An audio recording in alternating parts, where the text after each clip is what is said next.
ಮಾಜಿ ಡಾನ್ ಮಗನ ಮೇಲಿನ ಅಟ್ಯಾಕ್ನ ರಣರೋಚಕ ಸ್ಟೋರಿ. ರಿಕ್ಕಿ ರೈ ಮೇಲಿನ ಶೂಟ್ಔಟ್ ಕೇಸ್ಗೆ ಸಂಬಂಧಿಸಿದಂತೆ ಬಿಗ್ ಟ್ವಿಸ್ಟ್ ಒಂದು ಸಿಕ್ಕಿದೆ.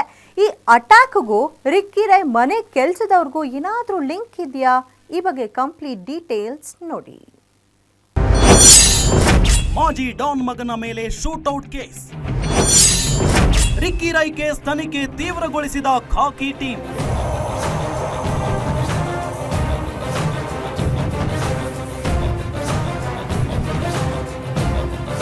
ಸಿಲಿಕಾನ್ ಸಿಟಿಯನ್ನೇ ಬೆಚ್ಚಿ ಬೀಳಿಸಿದ್ದ ರಿಕ್ಕಿ ರೈ ಮೇಲಿನ ಶೂಟ್ಔಟ್ ಪ್ರಕರಣದ ತನಿಖೆ ಚುರುಕುಗೊಂಡಿದೆ.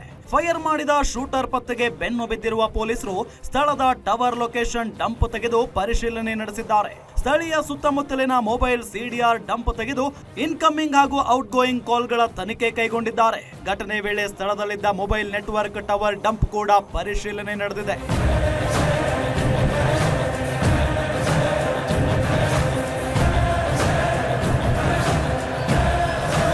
ಇನ್ನು ಫೈರಿಂಗ್ ವೇಳೆ ಗಾಯಗೊಂಡಿದ್ದ ರಿಕ್ಕಿ ರೈರನ್ನ ಬಿಡದಿಯ ಪೊಲೀಸರು ವಿಚಾರಣೆ ನಡೆಸಿದ್ದಾರೆ.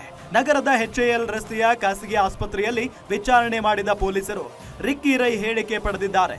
ಈ ವೇಳೆ FIR ನಲ್ಲಿ ದಾಖಲಾಗಿರುವ ಅಂಶಗಳನ್ನೇ ಉಲ್ಲೇಖಿಸಿ ಹೇಳಿಕೆ ಪಡೆದಿದ್ದಾರೆ. ಫೈರಿಂಗ್ ಹಿಂದೆ ಅನುರಾಧ, ರಾಕೇಶ್, ನಿತೇಶ್ ಶೆಟ್ಟಿ ಬಗ್ಗೆ ಅನುಮಾನ ಇರುವುದಾಗಿ ಸ್ಟೇಟ್ಮೆಂಟ್ ನೀಡಿದ್ದಾರೆ.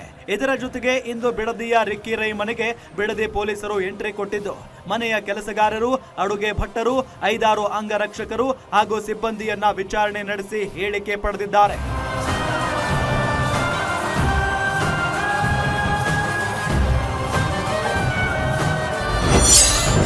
ಫೈರಿಂಗ್ಗೆ ಬಳಸಿದ ಗನ್ ಗುರುತು ಪತ್ತೆ. ಸ್ಥಳದಲ್ಲಿದ್ದ ಮೊಬೈಲ್ ಸೀಕ್ರೆಟ್ ಬಯಲು.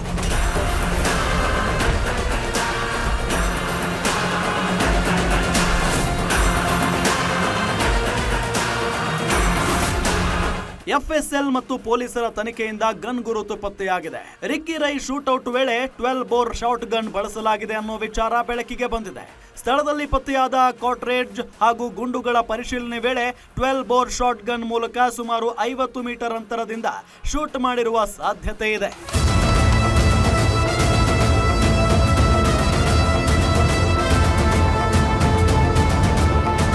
ಈ ನಡುವೆ ಫೈರಿಂಗ್ ನಡೆದ ಸ್ಥಳದಲ್ಲಿ ಪತ್ತೆಯಾಗಿದ್ದ ಬೇಸಿಕ್ ಮೊಬೈಲ್ ಫೋನ್ ವಿವರವನ್ನ ಪೊಲೀಸರು ಪತ್ತೆ ಹಚ್ಚಿದ್ದಾರೆ. ಪೊಲೀಸರಿಗೆ ಸಿಕ್ಕ ಬೇಸಿಕ್ ಮೊಬೈಲ್ ನಲ್ಲಿ ಸಿಮ್ ಕಾರ್ಡ್ ಇರಲಿಲ್ಲ ಅನ್ನೋದು ಗೊತ್ತಾಗಿದೆ. ಬೇಸಿಕ್ ಮೊಬೈಲ್ ಅನ್ನ ಕತ್ತಲೆಯಲ್ಲಿ ಟಾರ್ಚ್ ಆಗಿ ಬಳಸಿರುವ ಶಂಕೆ ವ್ಯಕ್ತವಾಗಿದ್ದು FSL ತಂಡದಿಂದ ಮೊಬೈಲ್ ಫೋನ್ ಪರಿಶೀಲನೆ ನಡೆದಿದೆ. ಸದ್ಯ ಪೊಲೀಸರು ಅನುಮಾನ ಬಂದ ಎಲ್ಲಾ ಆಯಾಮಗಳಲ್ಲಿ ಫೈರಿಂಗ್ ಸಂಬಂಧ ವಿಚಾರಣೆ ಹಾಗೂ ತನಿಖೆಯನ್ನ ಕೈಗೊಂಡಿದ್ದಾರೆ. Basavaraj Kumbar, crime bureau, guarantee news, Bengaluru.